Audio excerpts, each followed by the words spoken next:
One. What is going on, guys? Christian from the Lamprey podcast. The Lamprey MMA podcast. Joined as always by Trenton. What's up, buddy? And then we're just waiting on Jeffrey. See if he's going to join. I know he, like you're saying, there's no telling what's going on, especially with him moving and all that other fun stuff. So this is episode 10. We finally hit double digits on the pod.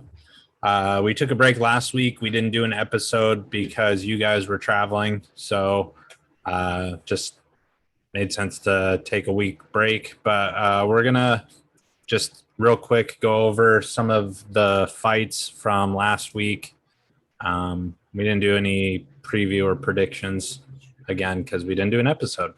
So the main thing, or the main two fights that I really wanted to focus on was the main event, Islam Makhachev versus Thiago Moises, and then Hanau versus Miesha Tate. There were some other good fights there, but I think in terms of just like big names, Islam and then Miesha, I think those are going to be two of the bigger things. So I didn't get to watch the Miesha fight. You did. Yeah. And I did get to watch the Islam fight, though. So, I mean, I don't know if you want to just talk about the Miesha fight a little bit and just what your thoughts were. What your thoughts were. And then I could give you my 2 cents on what I watched in terms of highlights, but I didn't watch it in real time. So, yeah, I'll give a little breakdown on my opinion, I guess, of the fights. So the Miesha Tate fight, she looked good. She looked like probably the best physically I've ever seen her. Mm-hmm. Her stand-up did look better. I mean, that time off and everything doesn't really, I don't know when she actually started training to come back and when she decided she was coming back, how serious she was taking it, but her hands did look improved. Her power didn't seem to be there very much still. Mm-hmm. You know what I mean? Like, of course, no matter how long. I really don't think she had it to begin with, but yeah. No matter how long your layoff is, you're not coming back with Amanda Nunes power anyways, but you know what I mean? No. But her hands did look a little bit more crisp. She was throwing out some jabs and like everything. I don't know. It just looked more fluid, her movement and stuff like that. Her grappling still looked on point. She looked good. But like I was telling you after the fight, it was like she looked good, but how much of that was how much of Renau was checked out already? That's what I was about to ask, because she literally had 1 foot out the door because she was 44 years old, and she basically was saying like, this is absolutely my last fight, no matter what, whether I win or lose, it's my last fight. It's like, okay, well, you're checked out. It was kind of like, why I don't want to pick somebody I'm not going to make a bet on somebody that's halfway gone, Yeah, basically already retired. Yeah. I think she was ranked like 12 or something. Yeah, she was top 15, I'm pretty sure. So, good for Miesha Tate for coming back and fighting somebody that was ranked and trying to get that, back for her. Mm-hmm. I think she was calling out basically anybody in like the top 10 or 5 or whatever it was. And I hope she comes back and does it smart still. You know what I mean? Like, I hope she works her way back up and doesn't just bite off more than she could chew. Well, that was a section that, we can actually get into that now, because I had one of the bullet points was, what's next for Miesha. There was talks of, Miesha and Islam, but we're talking about Miesha right now. So with Miesha, there was talks about Holly Holm and, doing a second fight. And I would love to see that fight again, because it was a good fight. It was just Holly got caught with the rear naked choke, and then she didn't tap. She just went out. Yeah. When Miesha beat her for the title, like 7 years ago, I want to say something like that, or 6 years ago. I'm kind of on another opinion here of that fight. I think that fight should happen again. Mhm. I don't want to see it as her next one, but I think Miesha still needs like one or two more fights Like before. tune up or Yeah, I don't think she's fully. I mean, she's like, I'm back, and she's like, super yeah. excited. But like that was a comeback fight that like It was a TKO though, and I she will say needed this: she it didn't have a lot of those prior to, prior. Yeah. you But know, like I said, that looked like Renal Odie checked out, man. I yeah, mean, like the shots weren't super hard. it was It was just just she volume. was just overwhelming her like volume, and I think she was already tired and everything. And Misha's a legend of the sport, Oh yeah, no anyways. doubt. So like, I mean, I don't know. It's hard to judge, because of those underlying things with the fight. It was like, all right, this girl's almost checked out already. Yeah, Miesha Tate's coming back. She looks great, but like how and it was hard to judge. I know. So like I still want to see her in at least one more fight before fighting Holly Holm, because we know Holly Holm is still She's established in the she's still got it. You know what I yeah. mean? Like so in my I mean she's only losing to like the best. You know what I mean? Yeah. Like she's not losing it. She hasn't lost to anybody that's out of the top 10. You know what I No. mean? Like Well, maybe do her versus Raquel Pennington again at some point. Like, yeah. because I mean, Miesha just looked terrible. I'm sure that's a fight that Miesha would love to get back. Yeah. Because she did not look good in that fight. But you could tell that she was checked out. She just didn't have it anymore. And obviously she had like personal issues going on with her ex at the time, Brian Caraway.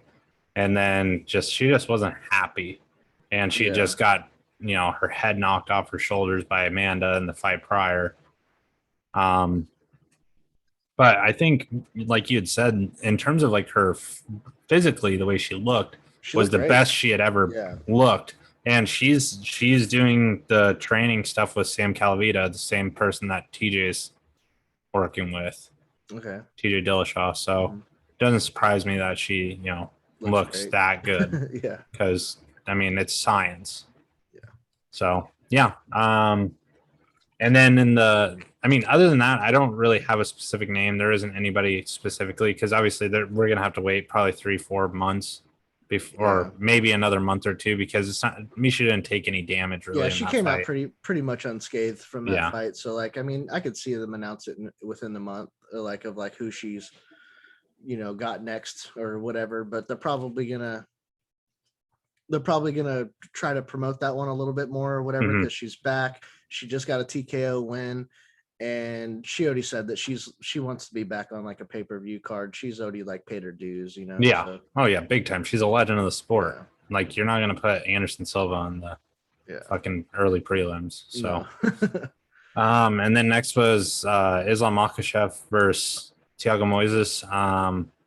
Anybody who thought Thiago stood a chance in this fight, I mean, if you're a bettor, you're probably just making a bet to try and win some money with the off chance that Islam, got caught with something on the ground, because Thiago is a outstanding jiu-jitsu practitioner.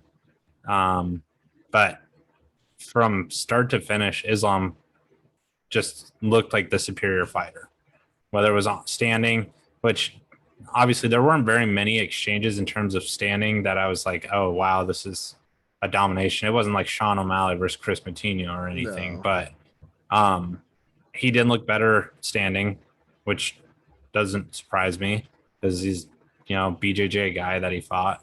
And then on the ground, he basically neutralized Moises entirely. His entire game plan was he basically thrown out the window. Him. Oh, the whole time. He Khabib'd him. He Khabib'd him. It didn't look as dominant of like a Khabib mauling, because Khabib does way more damage when he's on top of you like that. But like, it's not to say that he didn't do damage, but Khabib just makes it look so easy. Yeah. And he looked good. Don't get me wrong. I think what people were hoping, or not hoping, but like if they bet against him, they were thinking that Moises, Is that how you say Yeah, it? Thiago Yeah. Moises. That he maybe had enough power to put him out because he has been knocked out before. Mm-hmm. So Once. And that's what I think people were hoping for, like maybe, just a little bit of power, A little bit of luck. Maybe his chin isn't as good as Khabib's, and that's all it takes is like one shot to put him to sleep, like that's what people were hoping. But like this dude's so technical and so far more technical than Moises than that. Like that chance would have been, it's slim to none at that point. You know what I mean? Like it takes a Hail Mary shot to land, and that's what you got to hope for. But in my opinion, he's just technically superior in probably all aspects besides pure jiu-jitsu. I just think it's crazy how, based on just the ragdolling effect that, most Dagestani guys have, just based on their upbringing, like they can tire a guy out and beat a guy down so badly and then beat a guy at their own game. Like, I mean, he got him with a rear naked. Yeah.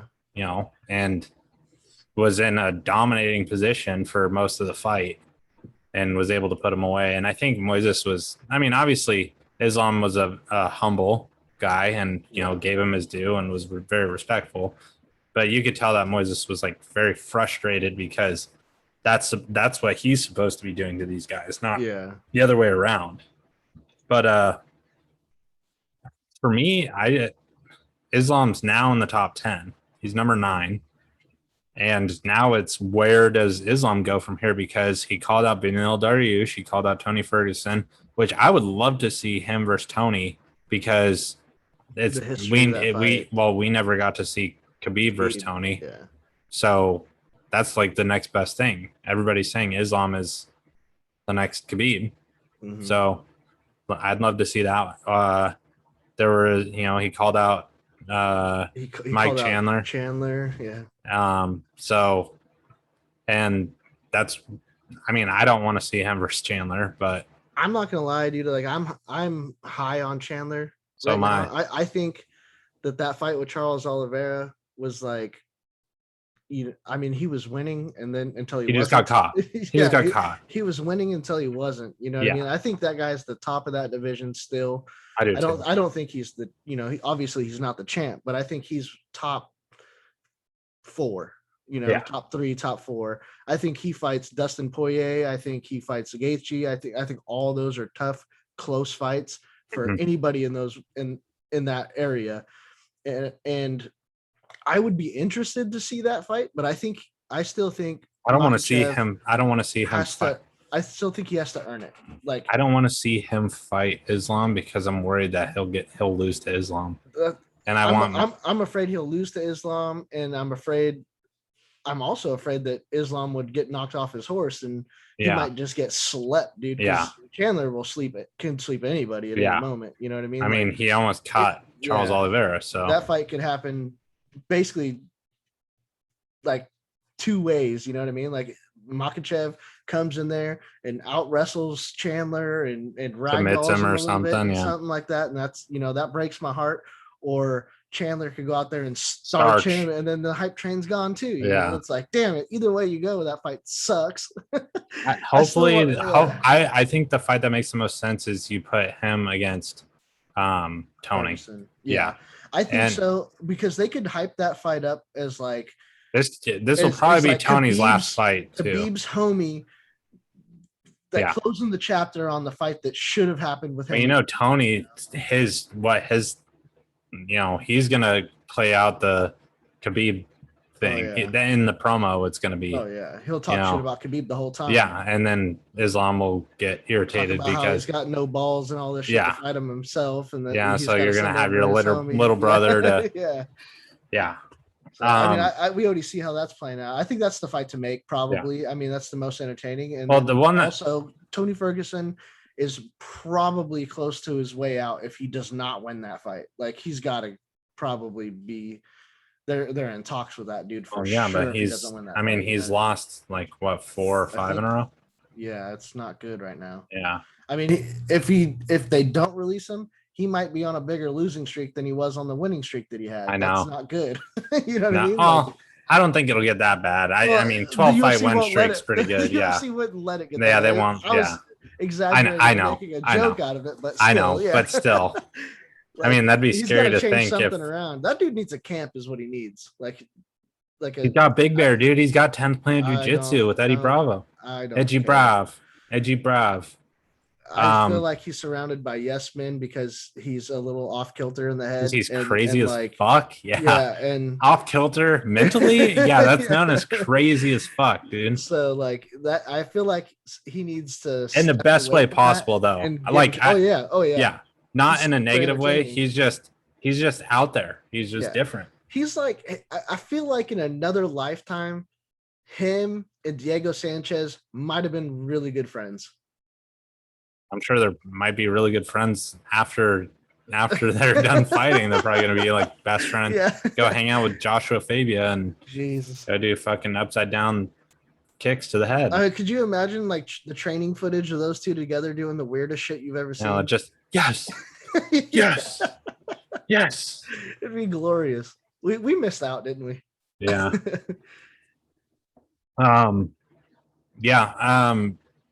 I mean, Dan Hooker was calling for that fight with Islam.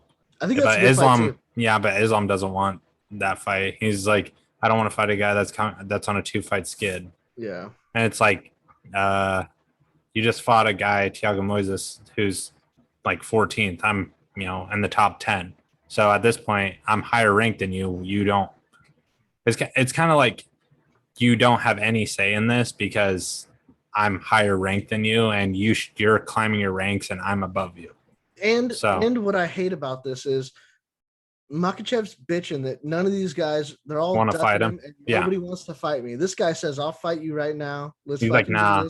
Sign this shit, and he's like, "Nope." It's like, well, bro, you just beat a guy that put you in the top 10. Like, you don't really get to choose who you want now. You know what I mean? Like, I just think it's funny because it used to be anyone, anytime, anywhere, and then now it's like, nah.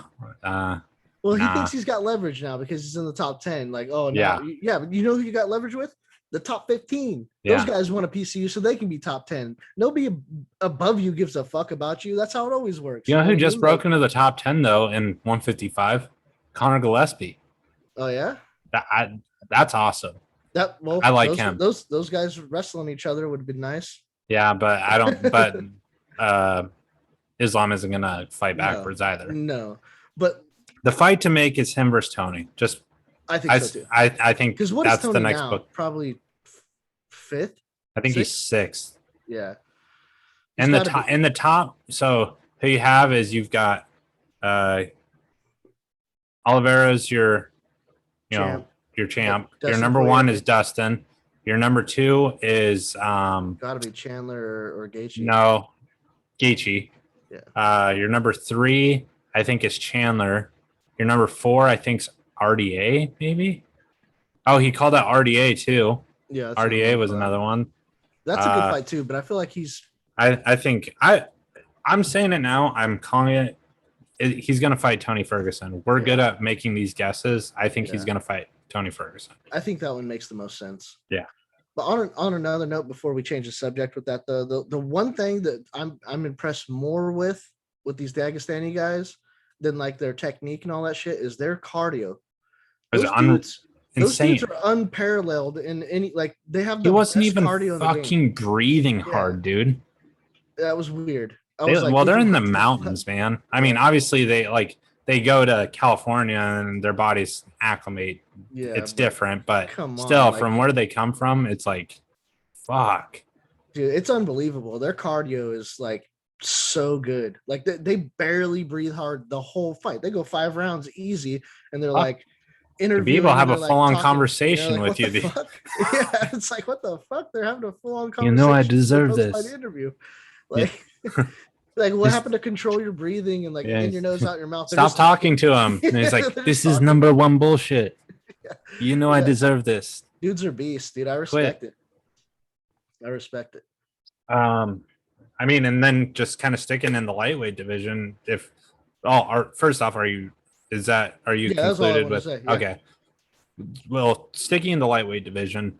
So, my Michael Chandler, I don't know if he was on Instagram Live or I think he was on Instagram Live, but basically he was saying that, he talked about the Poirier versus Conor fight and his thoughts on that. And then he actually did some broadcast work over the last couple of weeks, I think, with like ESPN and stuff. Yeah, he was he did like the last week, booth of like the last week. With Karen Bryant. Mm-hmm. Karen Bryant's back. She's doing stuff with ESPN now. And then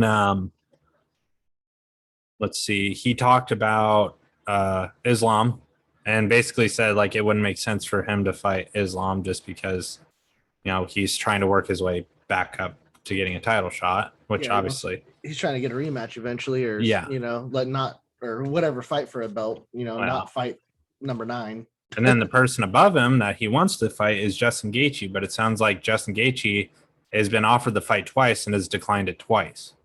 So that's kind of interesting because you and I are like emphatically agreeing that that's the fight to make because that is just a firefight. That is tank against tank.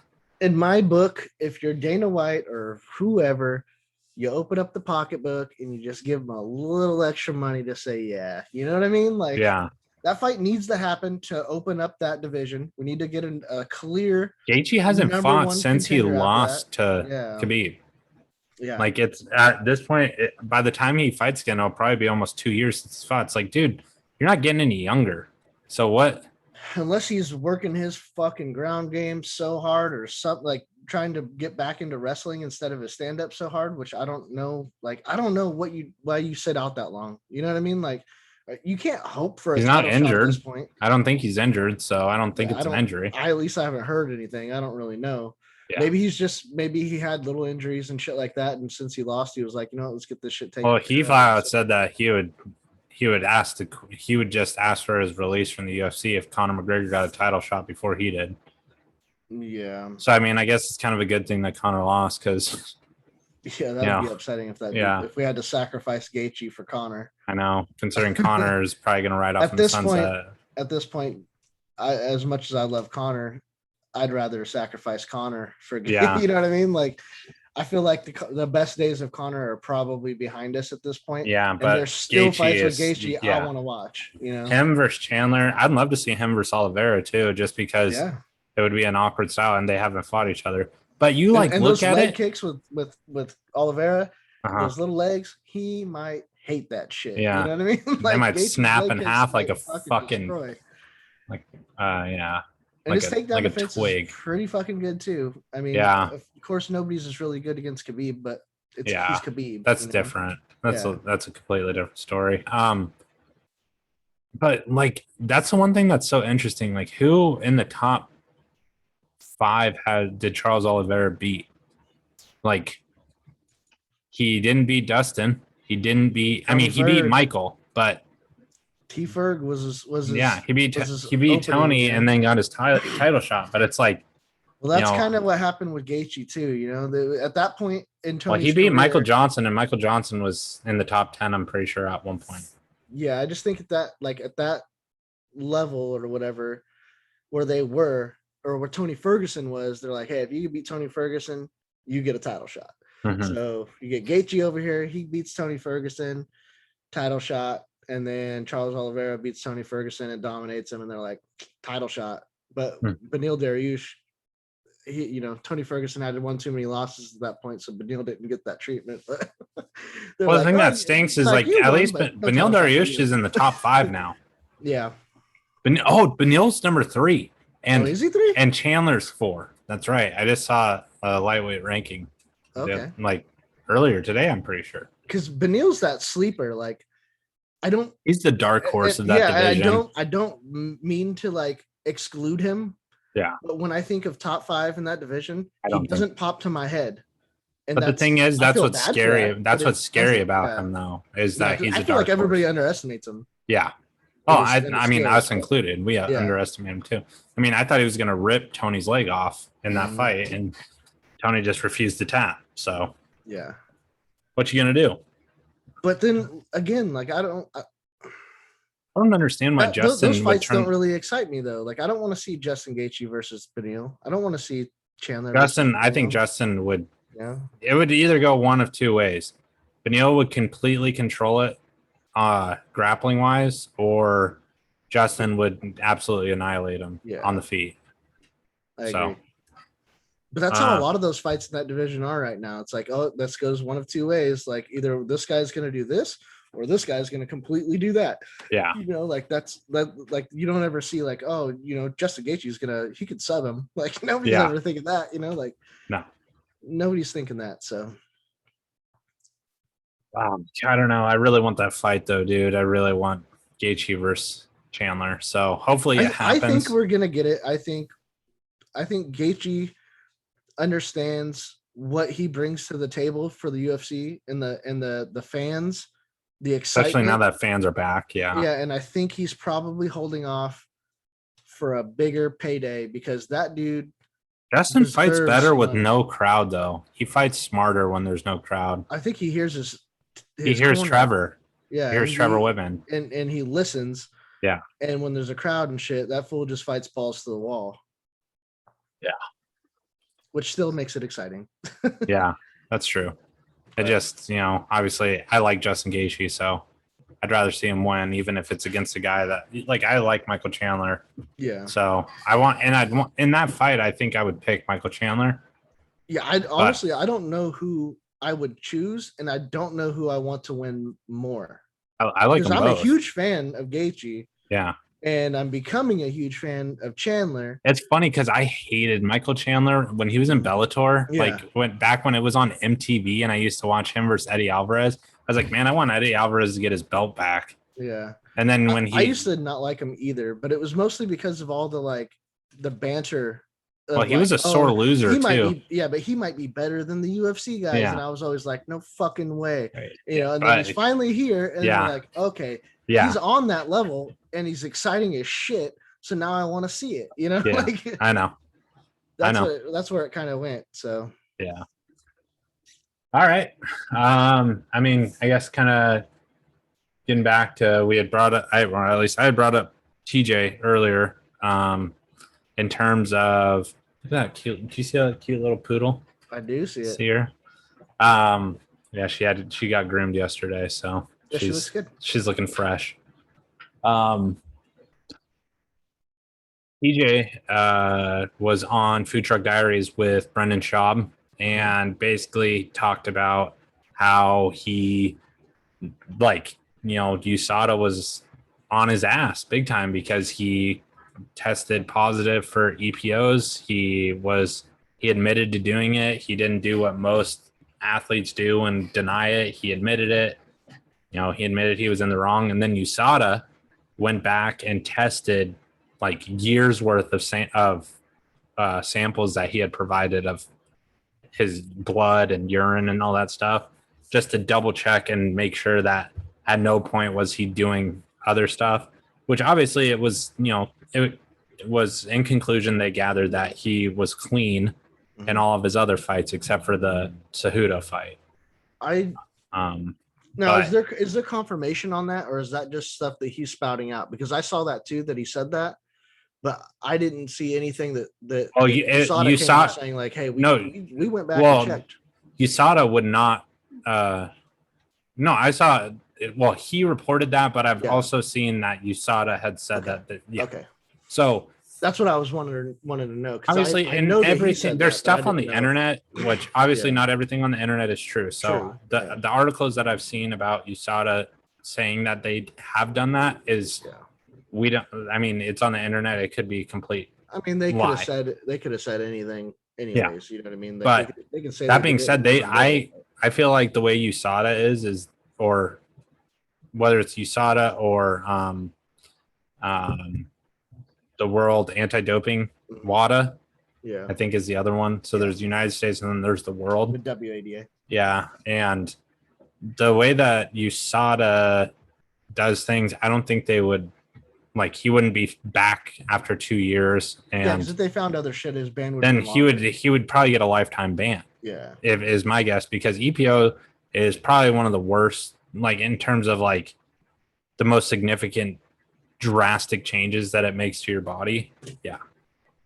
which is honestly for me is one of the things that I'm like completely surprised by. It's like, because I watched this thing that was like the TJ Dillishaw. It was on UFC Unfiltered, whatever. It was almost like an ESPN 30 for 30 documentary where TJ basically was like, yeah, you know, I got online and I found this and it was EPO and I took it, because I was cutting so much weight and he said it was to keep his weight down and all that shit and have energy because he was like, he's like, I didn't even want to get out of bed. I like I wasn't motivated to, do anything. So at that point you pull out of the fight, man. But at that point you pull out of the fight, and like obviously I understand your pride getting in the way, but it's like if you actually thought you could get away with that, imagine winning. Yeah, but just to think like you thought you could get away with that, and then it's like karma's a bitch because then you ended up getting dropped by Henry Cejudo like 3 times in the span of 35 seconds, and you just didn't look like yourself. You looked like fucking Skeletor. Dude, he took so much out of his body to make that weight. It never should have happened. You know what I mean? Like, if he says that he took that shit to help him make the weight and keep his energy, and if that's the case, then he never should have been there in the first place. Yeah. You know well, I mean, that's the same thing that Lance Armstrong took. Yeah. Was EPO. So. But it's supposed to be like a cardio enhancer type thing too, right? Like well, it's almost like something about your red blood cells. Yeah, it's like it like regenerates your red blood cell count or something quicker. So yeah, and it was just it's probably one of the to just start jogging. Yeah. So I can make it over a mile. Yeah. But I don't know. I guess I just I'm excited because obviously we're not going to talk about the fights coming up this weekend, but it'll be interesting to see how things go because obviously TJ is going to get booed all the time now. Oh yeah, because he's a cheater, and he admitted to it. So he also said that he hasn't what do you call it? Like he hasn't kept any of the advantages from using it. Yeah, and I don't know if I believe that either. Like, and I don't know that he believes that. Well, he said that like I don't know. I'm like paraphrasing his thing or whatever, that he said like that he didn't get it, like keep any of he doesn't still have the advantages that he had when he took it, that like all that shit is like basically left his body, and then like he's not like he's not like his body isn't better because of it. I don't think it is. I think it's like or anything like that, and I don't know that that's true. Like your body filters that shit out. That's the reason why I don't. It's not like steroids. You take that shit. And your body, your bone density, your muscle, things change when you take certain shit. But you know what I mean? The thing is with steroids like that, like if you're doing like an anabolic steroid, that if you don't continuously do it, it breaks your body down. It doesn't benefit you. If you stop doing it, it breaks your body down. It doesn't help. Yeah. So there's just different natural levels though than whatever you did do. Because like what about like muscle memory and all that other shit? You know what I mean? Like, or your fast muscle, like your fast twitch muscle fiber. Yeah. I don't know. I'm not a scientist. I don't fucking know. Yeah, obviously but at the same time, I honestly don't think USADA would allow him to fight if they felt like there was he still was at an advantage in terms of like. Well, that's probably why the 2-year suspension. Yeah, that's probably the 2-year. Yeah. Well, also because it's one of the worst. Yeah. Like most first-time offenses are pretty like 1 or 2 years, anyways. But because it's EPO, that honestly, I think he would have gotten more, but because he was open and honest. I mean, they cut him a break. You gonna say your fucking creatine was spiked with EPO? Come on now. I mean, look at Roger Clemens and look at Lance Armstrong and constantly defending and saying that they never did steroids, and then all of a sudden it's like, okay, don't believe you. Yeah, you sit on a throne of lies. Yeah, it's okay, man. It's okay. Just fucking do it. Speaking of another guy who tested hot for steroids at one point in his career, but blamed it on dick pills, Anderson Silva, it sounds like September, I want to say September 19th.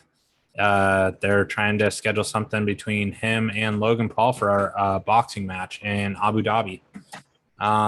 Based on his performance against Julio Cesar Chavez Jr., I think that Anderson is going to – it's going to be light work for Anderson. Even at his age, he's just the superior striker. And it's not going to be like – well, like also this other stuff with came out, which we didn't really discuss because Jeffrey really has no fucking interest in talking about the Paul brothers. But there was like recordings of Logan basically telling Floyd, like, dude, ease up. Like, this is a show. We're trying to put on a show. Like, ease up. Yeah, I don't buy too much into that though. Like, I think that's just him, like, whatever, you know. Like, Yeah. it was just a fucking exhibition, you know. Yeah. It was whatever. Like, if you don't want to go to sleep in front of a bunch of people, and you know, like, it is what it is.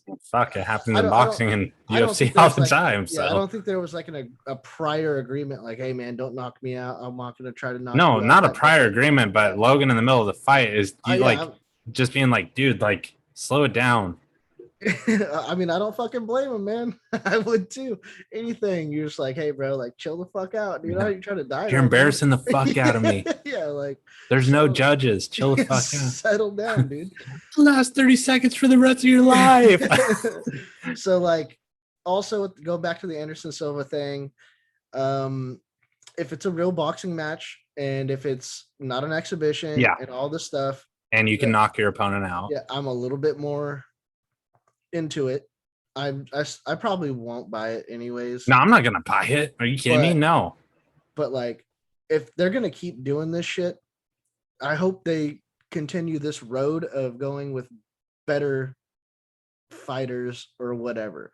Like, yeah, they should probably go into other boxers. Like, start fighting boxers. Well, Jake after this said he wants to start fighting like pro boxers after he fights Tyron Woodley. So, well, we'll see. You know, that fight's well, we'll see how that goes. I think that's in August. I think that's happening in August. Yeah, I mean, if he beats Tyron Woodley, then he has every right to want to fight real boxers. That's what makes me nervous because I think he actually stands a good chance against Tyron Woodley. Yeah, well, Tyron hasn't been the same guy that he has been in the past. He doesn't throw his hands. So. He doesn't throw his fucking hands. What got him to the dance? He doesn't do it. But who knows what the fuck's going to happen in that one? It could be like fucking 40 seconds of fireworks, or it could be this weird fucking shindig. Who knows? But like, I'm not really excited for any of these, to be honest with you. But like I said, like, if they're going to start doing this with higher level competition and ease their way into boxing, more of a reason to watch. You know? Yeah. I don't want to see him fight Ben Askren's again. I don't want to see him like, you know, I'm not into that shit. So if you're going to fight Tyron Woodley, he's got a chance. You know what I mean? At least they got fucking hands. You know what I mean? So let's see what happens there. And if you KO Woodley, whatever, man, start your little boxing career. Yeah. Good for you, you know? The thing is he's young enough. Yeah. He's only 24. So, and he takes the shit serious. Well, serious enough to beat the guys he's been beating. I mean, I don't know. Both those guys look like fucking absolute pro level athletes, but but both of those guys look like absolute fucking studs. Like, so you know they're putting in the work, but but you know it's not like nutritionists and gym memberships. Fuck. You know what I mean? I mean, either way, they're rich. They made it themselves. So fuck, I'd be doing the same shit. I'm not trying to hate. I'm just saying that, like, if they keep doing this, they have every right to move into the boxing realm like they want to, and then I'll give them respect when they start fighting real. Well, the thing is Logan's 0-1 and boxers. Or 0-1 and whatever the fuck. Doesn't count, but doesn't count. He's 0-2. Yeah. Yeah. And I guess the last thing that we have, this is like one of our shortest fucking episodes, bud. It's all right, man. Last thing, Luke Rockhold and his most recent comments essentially saying that if you don't have anything for me, then you can fuck off and basically just let me go. Fight elsewhere or model. My guess is if he were to not be in the UFC anymore, he would probably go to Bellator, just because I don't see him going to like 1. I don't think he would do very good in 1. Yeah. There's killers in 1. So, yeah, I just think right now he wants all these guys to bend the knee to him. And it's like, dude, you're not even relevant in 185. You went up to 205 because you thought you stood the best chance at beating John Jones. And then Jan Blachowicz quickly knocked some sense into you. And then you lost to, or your last fight at 185, Yoel Romero knocked you out there too. Ever since he got knocked out by Michael Bisping, his chin has just slowly deteriorated, and he has taken an extended period of time off. But it's not like your chin just gets better. Gets healed. Yeah. So I don't know. I don't even know who at 185. Maybe I would honestly. I think the person that he stands a good chance against that's in the top 5 is Marvin Vettori. I think he would stand a really good chance against Marvin Vettori because his stand-up is so much better than Marvin's. Yeah. I also saw the interview or read the interview with him when he was talking a little crazy. He was like, I've only lost like my title and then against Yoel Romero, and I should still be in like the top 3 or some shit like that in the division. It's like, yeah, not when you don't fight. Yeah, and he's like, like I don't know. That's just fucking crazy talk to me. You know what I mean? Like, yeah, you can't be calling out fucking top 3 dudes right now. You've lost at 205. You come back and like you haven't fought in for fucking ever, and then you think you deserve top 3, top 4. Like, bro, that's crazy talk here. We gotta. I mean, you look at who's in the top 4 or 5. It's Izzy as the champ, Robert Whittaker, Marvin Vettori. Who's Jared? that one I think guy Jared that I thought would be a Cannonier's good up fight there. for him?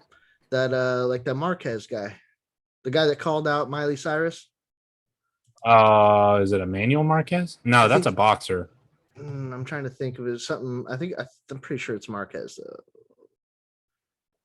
Just type up UFC fighter Miley Cyrus. Athletes.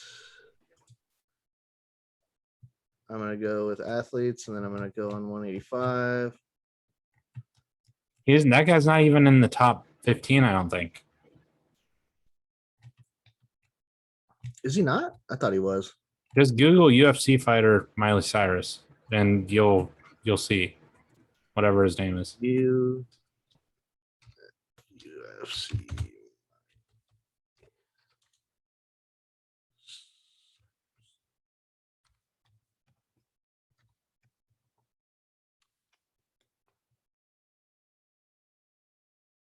What's his name? His name is Julian Marquez. Julian Marquez. Yes. At least you had the Julian, or you had the Marquez, part right. I said Emmanuel, but I'm pretty sure Emmanuel Marquez is like a boxer or something. Now I'll go back to here and type in Julian Marquez and find out what his ranking is. I don't think he's ranked. If he is, he's like 15, 14 maybe.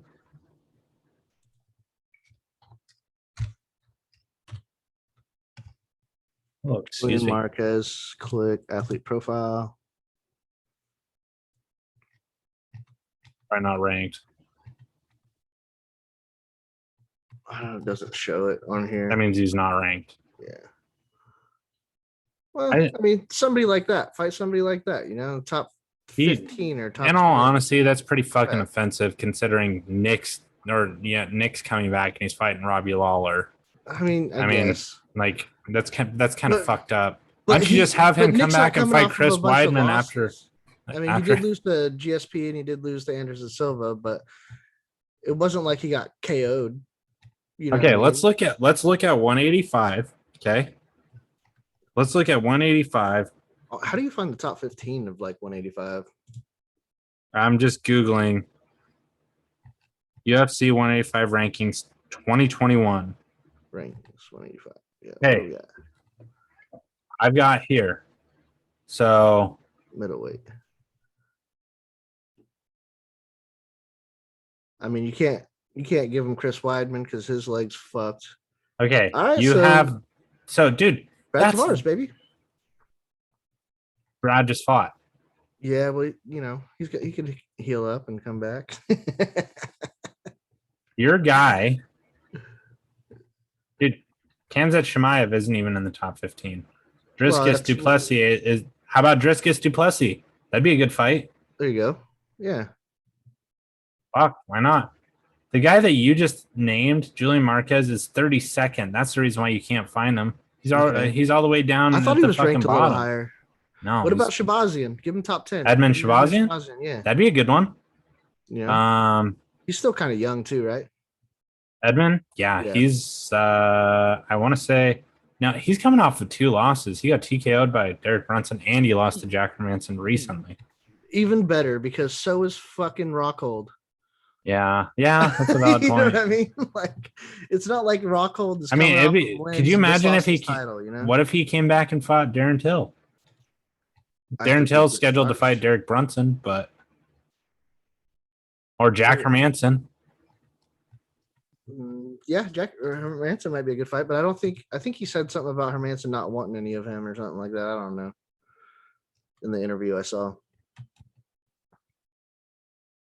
But then again, we're getting back to the fucking nitty gritty. He's calling out the top fucking 5-6 guys, Yeah. I just don't think he's got that much star power. Like, I know he says that if you don't have something exciting for me, then what's the fucking point? Why come back and all that shit? But like, I think he's got to be realistic with himself and look for top 15. Yeah. Well, he said he was. Khamzat Chimaev turned him down twice. Well, that would have been a good fight. He's also struggling with fucking coronavirus, the repercussions of that, and then also he wants to stay at 170. So I can't blame the dude. But he said he wants to go. He wants to fight in both 185 and 170. Still, yeah. But I think Dana White came out recently and said that he's going to focus on 170. That motherfucker should focus on if you're focused on COVID, then you should probably stay at 185, not 170. Because if you cut to 170, you're fucking your body up even more. Yeah. So I think he's an undersized 185er though. Yeah, but he's still a mauler. Yeah, he's still a beast. I give him that. But I think at 170 he could be champ. Like I mean, I don't know about how I don't think he can beat Usman. But by the time he gets to Usman might be headed out. Might be gone. Yeah. Yeah. He's still relative. He's not super young. I don't know. Age might catch up to him because it fell off pretty quick for fucking what's his name? Woodley, Yeah. Yeah, but Woodley's style, I mean, it kind of if you can't throw your hands anymore for whatever reason, like psychologically you can't throw your hands anymore, then but that doesn't seem to be a problem for Kamaru because Kamaru's hands have just gotten better over time. He went from a grappling, like a wrestler who takes you down and, does groundwork to you for 3 rounds, but then developed hands and got really good with his hands. And he's only getting better. I mean, he's 33 years old. Kamaru Usman's 33. That's still relatively young in terms of. If it's a year or two before he even gets to him because of how many fights he takes. Well, I mean, he takes quick fights usually, but that's against guys that aren't in the top 15. So, I mean, once he gets up into that ranking and all this shit, I mean, he might be 35 years old before they even fight, and the wear and tear Kamaru's knees are already really bad. By that time they might have taken his toll, and maybe who knows, man? By that time, the stars might align for him. You know what I mean? But I think right now, if they fought, that's a whole different ball game. But I think Kamaru's right now in his fucking prime, looking great. He's in his fight prime, and it's scary. It's scary how good he is. That fight with Colby, I don't think it's going to go the way that people. I don't think it's going to be like the first one. No, I think Kamaru is going to win that pretty handily. So that's another conversation. Yeah. I mean, we could probably go into about 2 fucking hour long conversation about fights, but. Other than that, I really don't have anything else. We'll here in the next couple days, we'll probably on Friday, we'll do our Fight Night, Sandhagen versus Dillishaw preview Mm-hmm. and predictions. I gotta fucking make good picks this next go around because So do I, baby. I'm still well. You caught up. You caught up in one pay-per-view is all it took. So, but yeah. Other than that, I don't think there's anything else. Is there anything else you can think of or that you wanted to talk about before we end? I don't think so. I don't think I have anything that needs to be brought up at the moment. Okay. We got the next card coming, so we'll probably save most of that for the next pay-per-view. I think the only No, it's not on pay-per-view. It's just not the pay-per-view, yeah. but the next fight night. Yeah. I think the only other news or whatever that popped recently was that they're eyeing Marvin Vettori and Paulo Costa, and that was basically. Oh yeah, that's right. Yeah. But, I mean, that's still not even complete yet, so like we could save that until it is, basically. Yeah, for sure. All right, man. Well, hopefully next time Jeffrey will be on. I don't know what happened. Hopefully I'm sure he just got caught up in his own other stuff. So kids and family, all the fun kids, stuff, baby. all that shit, moving, unpacking, internet, all that fun shit. All right, man. Well, have a good night, and I guess we'll meet back up on Friday to put out the next episode. Sounds good to me, man. All right. Oh yeah, that's last thing. Make sure you guys subscribe to the channel, like the videos, hit that bell so you get all the notifications when we go live on our podcast platforms, Spotify, Breaker, Google Podcasts, Apple. I'm pretty sure Apple Podcasts as well. Check us out there. Make sure to listen to the show. And then on our YouTube channel, just like comment on videos so that way we can interact with you guys, because again, I'll say it in every single video. Yeah, we just want to interact with you guys and get your guys' takes on things. And then we could do our H-bomb for the last pay-per-view card on Friday when Jeffrey's here, because we completely fucked that up. Took a week-long break, and then I was like, shit. Like, dude, we didn't, right after we recorded, I was like, we didn't even do our H-bomb rating for UFC 264. So, but yeah, we'll just do that on Friday. Sounds good to me, man. All right, buddy. Take it easy. Bye, guys. All right, bye.